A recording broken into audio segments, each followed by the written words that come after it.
বর্ষার দিনগুলিতে টোটোপাড়ার রাস্তায় কিছুক্ষণ এবারের মনসুন বর্ষায় আমরা বেরিয়ে পড়েছিলাম কিছু অজানা কে জানতে। টোটোপাড়ার রাস্তায় কিছু কথা পেয়ে গেলাম প্রবীণ পর্যটক পরিদর্শক গোপাল সন্ন্যাসীকে। কি বললেন তিনি তার অভিজ্ঞতার কথা, চলুন শুনি।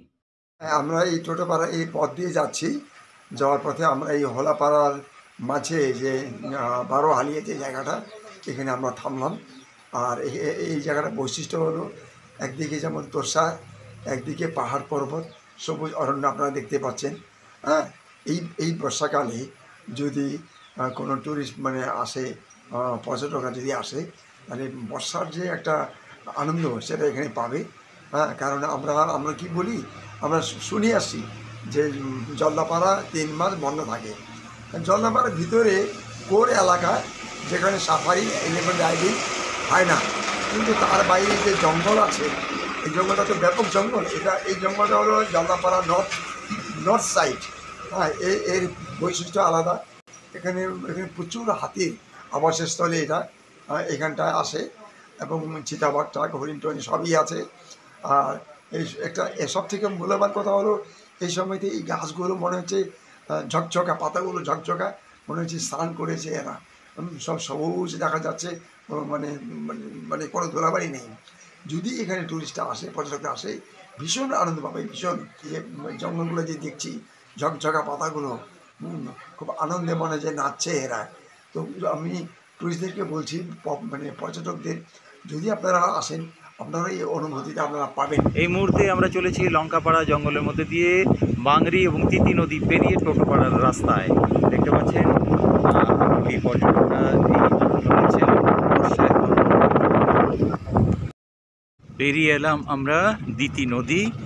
দূরে বিস্তৃত তিতি নদীর আপট। এক সময় যদি হঠাৎ করে ঝড় আসে, তাহলে পুরো এলাকাটা প্লাবিত হয়ে যায়। পেরিয়ে গেলাম আমরা বাংরি নদী। আমরা চলেছি এবার টোটোপাড়ার দিকে, সঙ্গে থাকুন। চলতে চলতে এবার আমরা অরণ্য পর্যটনের তৃতীয় এবং শেষ দিনে এসে হাজির হয়েছি। আমাদের সামনে রয়েছে, দূরে দেখতে পাচ্ছেন ভুটান পাহাড়। বৃষ্টি বর্ষায় অরণ্য, এক আলাদা অনুভূতি। দূরে দেখছেন সেই ভুটান পাহাড়, ওইদিকে কিন্তু ভুটান, এদিকে ভারত। এবং এই যে নদীটা দেখছেন, এখানে একটা নদী আছে, সেই নদীটা হচ্ছে গিয়ে বাংরি নদী। এবং এখানে অনেক প্রাকৃতিক বৈচিত্র্য রয়েছে। একদিকে নদী, একদিকে চা বাগান। এদিকে দেখতে পাচ্ছেন আমার সামনে চা বাগান রয়েছে, চা বাগানের সুন্দর ছবি।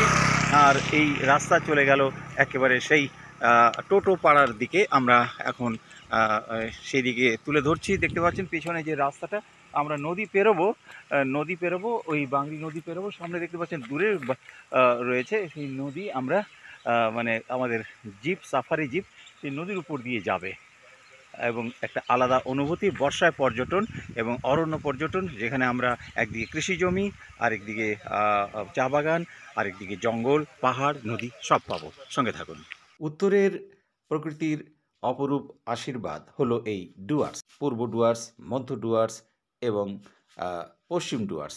অর্থাৎ সংকোষ নদী থেকে আরম্ভ করে তিস্তা নদী পর্যন্ত এই যে মাঝখানের যে জায়গাটি, এটি মূলত ডুয়ার্স বলে চিহ্নিত হয়ে থাকে।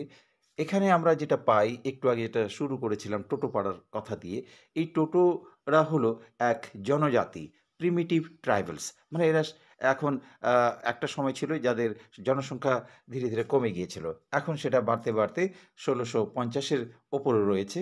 তো আরও অনেক কথা এই জনজাতি সম্পর্কে রয়েছে। আন্টাপাড়া দিকে আমরা চলেছি বাংরি নদী পেরিয়ে। অপরূপ প্রাকৃতিক দৃশ্য, পর্যটকরা এই বর্ষায় আনন্দ নিচ্ছেন। দেখতে দেখতে টোটোপাড়ার দিকেও যাচ্ছি। আমাদের জানালেন এক পর্যটক প্রদর্শক, টোটোপাড়ার দিকে চলেছি। এই হচ্ছে সেই টোটোপাড়ার রাস্তা, হান্টাপাড়া চা বাগানের মধ্যে দিয়ে। একটা সময় অর্থাৎ ২০০২ সালে এখানে একটি মিগ 21 বিমান বাহিনীর ভেঙে পড়েছিল এবং সেটা তখন এই এলাকার অনেক ক্ষতিগ্রস্ত হয়েছিল। আমরা সেই ঘটনার সাক্ষী ছিলাম। যাই হোক, সেটা আরেকদিন বলা যাবে। তো টোটোপাড়া যাওয়ার পথে যে অভিজ্ঞতা, এখানকার প্রাকৃতিক সৌন্দর্য, এখানকার নদী, এখানকার চা বাগান, জঙ্গল, এগুলো এখানকার আশীর্বাদ। সঙ্গে থাকুন, ফিরে আসছি একটু পরেই। নমস্কার।